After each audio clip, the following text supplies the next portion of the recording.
You're joining us for the deep dive. Yeah. Today, we're really focusing on a pretty significant declaration from April 2nd, 2025. It was designated Liberation Day, Hmm. and the core of it was President Trump signing an executive order. It established these reciprocal tariffs on nations worldwide. Yeah, a big move. Definitely. So our main source today is the official transcript of the president's remarks from that day. Got it. And our mission really is to, dissect the core logic behind these tariffs, look at the specific examples he gave, and try to understand the intended effects on the U.S. economy, on global trade, all based on what was said in that announcement. Okay. Well, when you look at how the president started his remarks, you see a very strong narrative taking shape right away. How so? He talks about decades, literally decades, where the United States has been, and these are his words, looted and plundered economically. Wow, looted and plundered. Strong language. Very strong. And he includes both allies and adversaries in that. So it really paints this picture of like sustained economic exploitation of the U.S. That's quite a stark way to frame the history of global trade, isn't it? He specifically mentioned, I recall, the impact on American workers. Steel workers, farmers, skilled tradespeople, Yeah, good. suggesting they've suffered significant losses because of foreign competition and what he called unfair trade practices. Right. It really sounds like this feeling of economic injury, that's the bedrock for these new tariffs. That seems to be the central justification, yeah. This narrative of economic harm, lost opportunities for American workers, Yeah. it seems clearly aimed at resonating with people who feel, left behind by previous trade deals. Okay, so that sets the stage. And then he gets to the actual solution.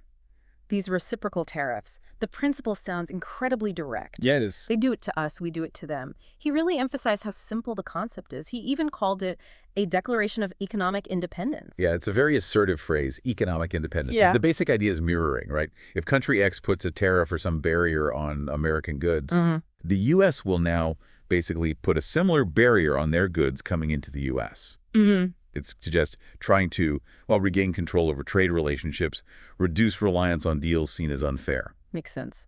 Now, what about the intended results? The economic outcomes he talked about? It sounded like a pretty ambitious vision. Oh, definitely ambitious. Yeah. He talked about a resurgence of American wealth using potentially trillions of dollars from these tariffs. Trillions, really. That was the figure mentioned, yeah. Using trillions to lower taxes and pay down the national debt. And he suggested this could happen, relatively quickly. That idea that tariff revenue could seriously dent the national debt and cut taxes, that sounds, bold. It is bold. I mean, economic theory around tariffs is complex. Tariffs do generate revenue, obviously, but their main goal is usually protecting domestic industries. Right. How much revenue actually comes in and what happens to the broader economy. Yeah. That depends on a lot of things, like how other countries react, for instance. Okay. To really drive home the point about these trade imbalances, he gave some very specific examples.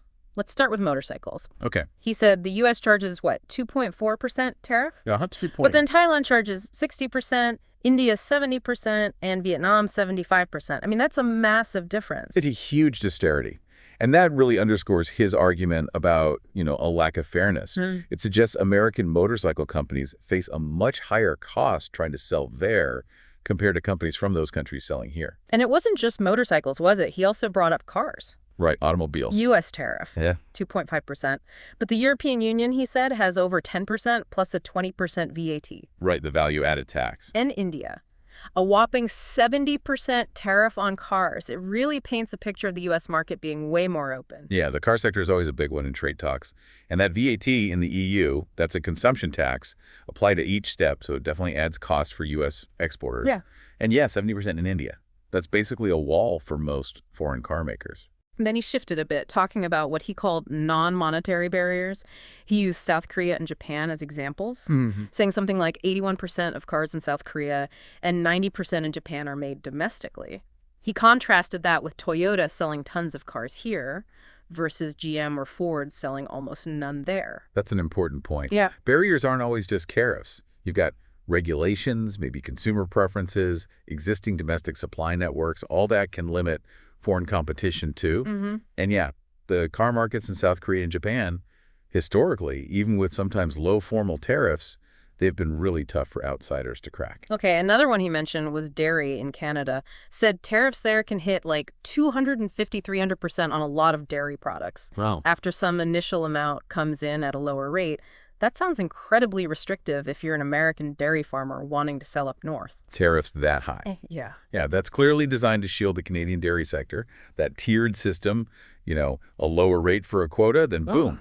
That's a way to meet some trade rules, but still keep strong protection for local producers. He also threw in the EU banning most American poultry. Right. Australia banning American beef, even though the U.S. imports like $3 billion of Aussie beef. Interesting asymmetry there. And then super high tariffs on rice in places like China, South Korea, Japan. He mentioned numbers like 65%, over 500%, even 700% in Japan. Yeah. These were all just more examples presented as evidence of unfair treatment. It covers a lot of ground. Different farm sectors, highlighting this perception of unequal access across industries. Yeah.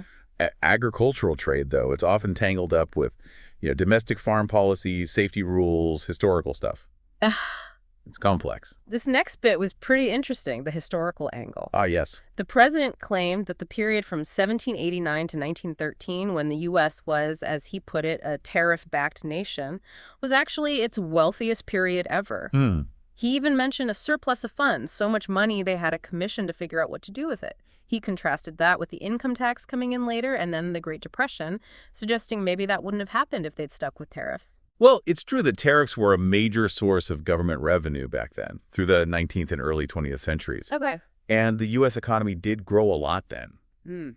But economists usually point to a whole bunch of factors like, westward expansion, tons of natural resources, new technology. Right, not just tariffs. Exactly. Yeah. And that direct line he draws between tariffs, the income tax, and the Great Depression. Yeah. That's definitely something economic historians still debate quite a bit. It's not a universally accepted cause and effect. Okay. He didn't hold back on pointing fingers either. Criticized past presidents, past leaders for letting these trade imbalances build up. Yeah, that's pretty standard political practice, isn't it? Blaming predecessors. And he specifically called out the previous year under Sleepy Joe Biden, blaming that administration for manufacturing job losses and a record trade deficit. Right. Using those metrics, trade deficits, manufacturing jobs to judge trade policy is common. But again, those numbers are influenced by so many global and domestic economic forces, not just one administration's policies. And then he really went after NAFTA.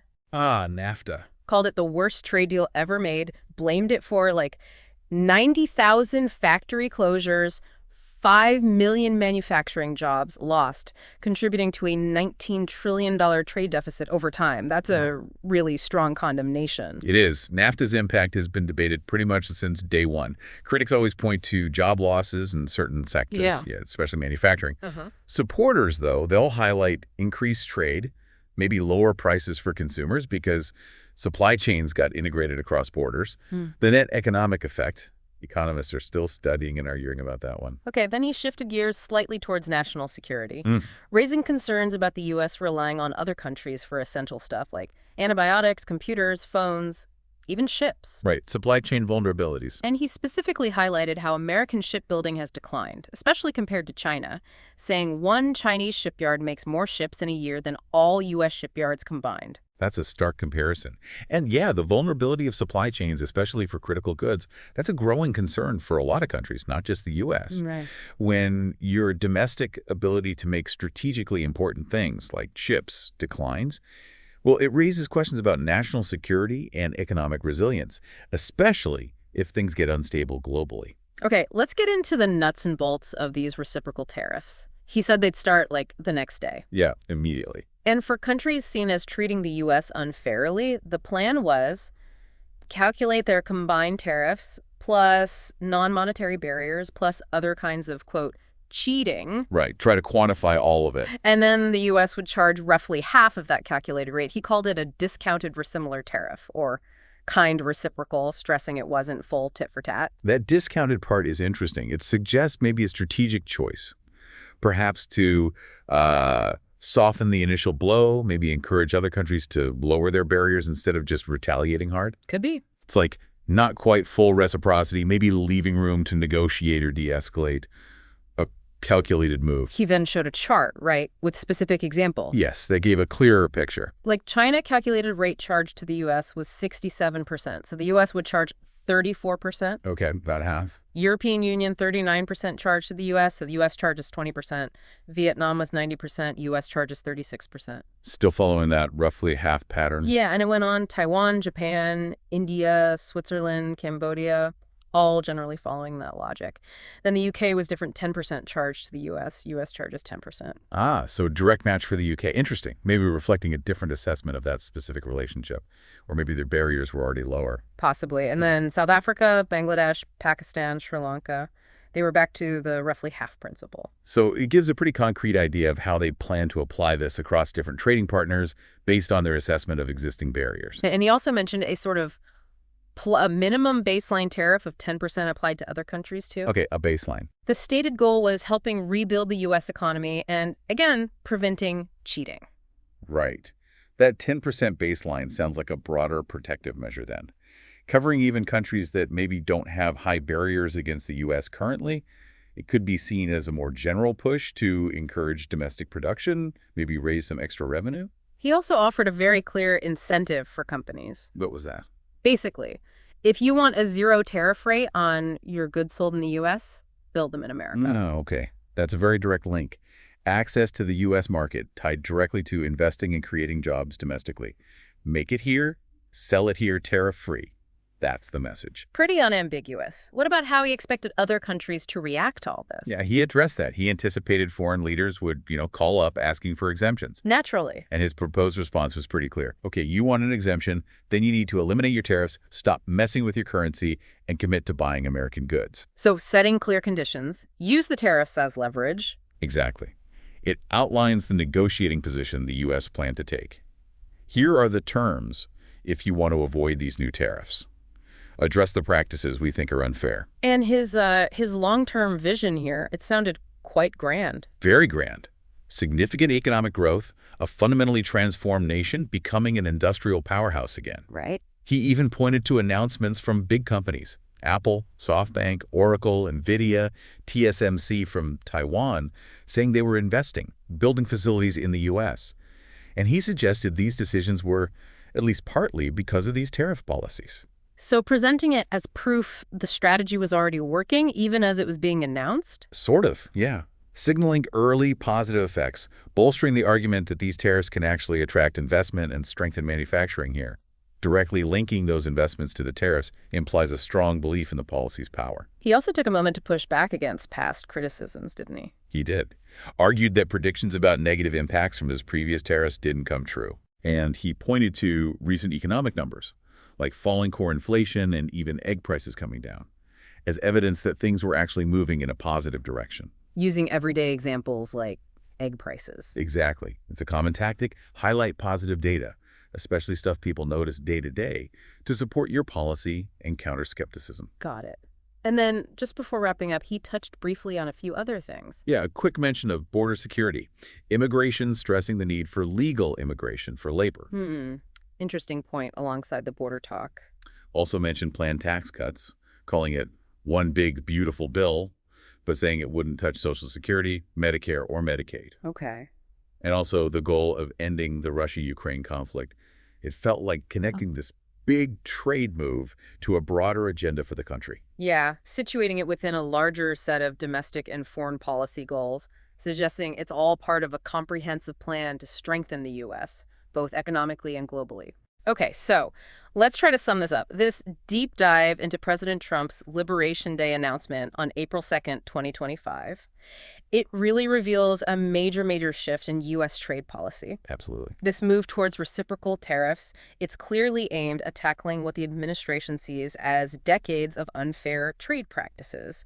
And the big goals are revitalizing American industry and achieving greater economic independence. Yeah, what really stands out is just how fundamental the change in approach is. This isn't just tweaking things around the edges. Yeah. It's a pretty assertive, reshaping of America's trade relationships based on that principle of direct reciprocity. You do it to us, we do it to you, maybe discounted a bit. Right, the kind reciprocal idea. And the level of detail, like that chart showing specific percentages for different countries, it gives a pretty concrete sense of how they intended to implement it right away. It certainly gives us a lot to think about looking forward now. Given just how big these proposed tariffs are and how, tangled up the global economy is today, what are some potential unforeseen consequences? Things that might realistically pop up from this, positive or negative, in the coming months and years? It feels like we could be stepping into a really different world for international trade. That's the big question, isn't it? The ripple effects. I mean, the stated goals are clear, boost the U.S. economy. Yeah, But you have to wonder, how will other nations react long term? right. Will they actually lower their own barriers, like the announcement hopes? Or could we see, tit-for-tat retaliation that ends up hurting American exports? That's a definite risk. And think about global supply chains. They're so interconnected. If you put tariffs on imported goods that American companies use to make their own products, well, that could actually raise costs for domestic manufacturers, couldn't it? Yeah, that could backfire potentially. It's a really complex web. The final outcomes are going to depend on so many things, especially how all our trading partners respond. It's definitely a development with potentially huge, far-reaching implications. We'll have to watch this very, very closely.